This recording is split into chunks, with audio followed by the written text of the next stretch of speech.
Now to about as good a week one as I can ever remember there being in college football, and we've got the right people to dive into it. Harry Douglas continues with me. Oh, but Mel Kiper Jr. and Greg McElroy are up with us and ready to roll as well. Huge games, guys. Welcome. Let's dive right into it. Greg, let's start with LSU and Clemson. What are you looking for in the matchup of the Tigers? Well, LSU has a great quarterback. We know that with Garrett Nussmeier. The problem is they have 4 new offensive linemen, 4 that were drafted off last year's team that they have to replace. And they're going against a defensive line in Clemson that might feature 2 first-rounders in Peter Woods on the interior and T.J. Parker on the outside. Can they keep their quarterback's jersey clean? It's a big question.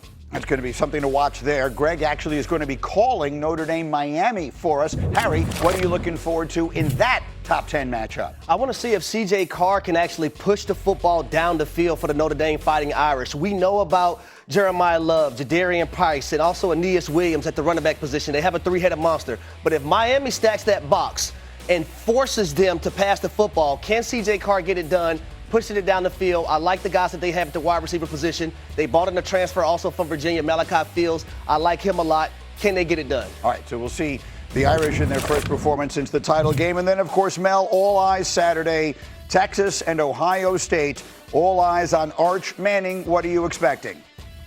48 years I've been covering college football, Green. Never remember a game as anticipated as this one. It's all about Arch. He's only had 12 pass attempts after the month of September last year. Only 95 career pass attempts. Yet he's being talked about as the #1 pick in the draft, leading Texas to a national championship, winning a Heisman Trophy. That's a trifecta. That's a lot of pressure on a quarterback going up against Matt Patricia, new defensive coordinator. Remember Belichick against rookie quarterbacks? Didn't do too well, right? And his defense lost a lot of guys at Ohio State, but they returned some stars. They got a kid, Kenyatta Jackson Jr. coming off the edge. You got Sonny Styles at linebacker. You got Caleb Downs at safety and Jermaine Matthews Jr. at corner. At Ohio State defense has some formidable talent on that side of the ball. Mel is obviously very ready for this game, as everybody is. And speaking of Arch, I want you to hear what Jordan Rodgers had to say yesterday about all the attention he's receiving and what he has actually seen on the field.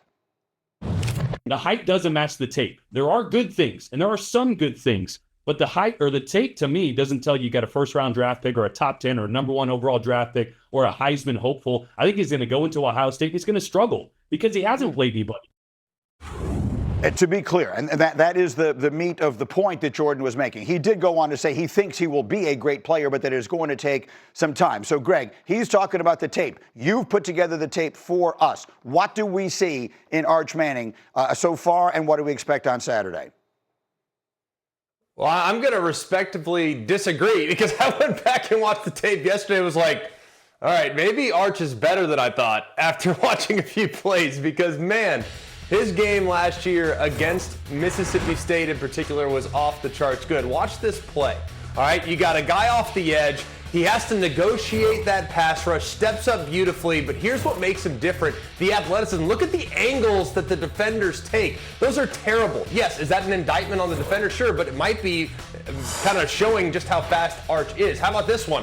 Look at this and how he steps up, moves to his left. This is very hard for a quarterback. Throws back across his body to his right. That's a long throw in the air. He hits it in stride, so I saved the best for last. You're going to love this. You know it's all out pressure. Flat top defense, one-on-one coverage. You know your protection is overloaded. Arch knows that off the right-hand side, he's got to beat the unblocked defender. He does in 2.2 seconds. And look at the accuracy and the ball placement down the field. Look, a lot of guys understand that with an unblocked defender, you can get it out, but it's going to be a 2-3 yard throw, just a hot route, right? Not a lot of guys are taking shots downfield, knowing you have all-out cover zero on the defensive side.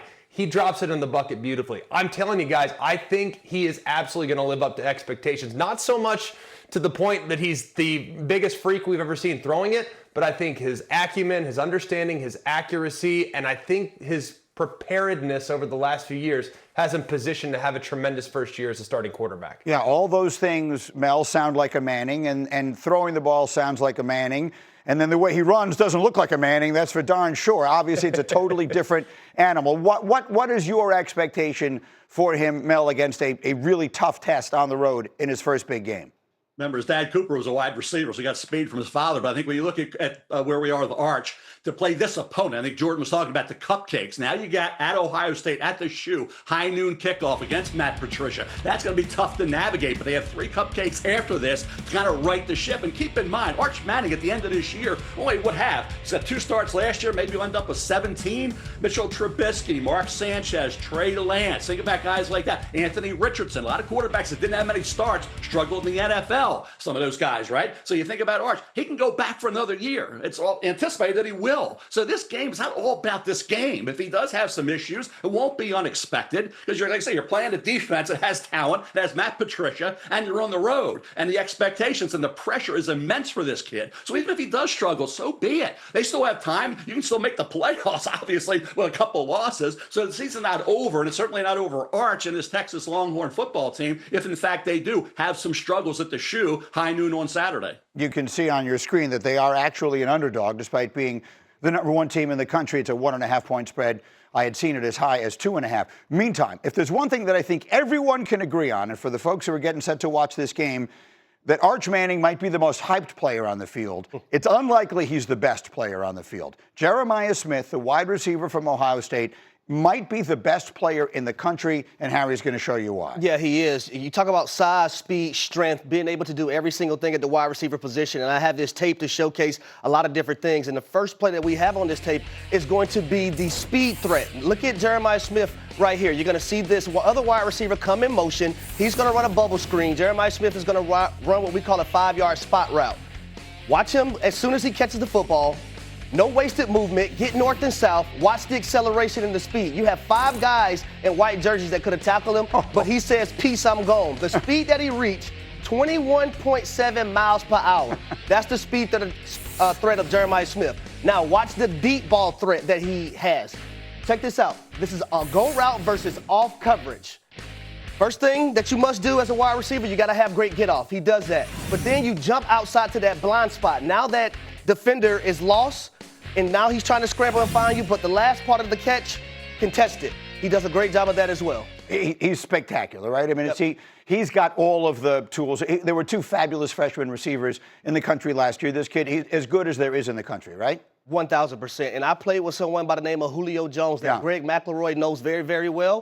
And you see the similarities. We can put the pics up on the screen. This is going to be very bad news for the folks in Texas because we all like the Longhorns, which means 100%, as I've said a million times, if everyone thinks something is going to happen, it never does.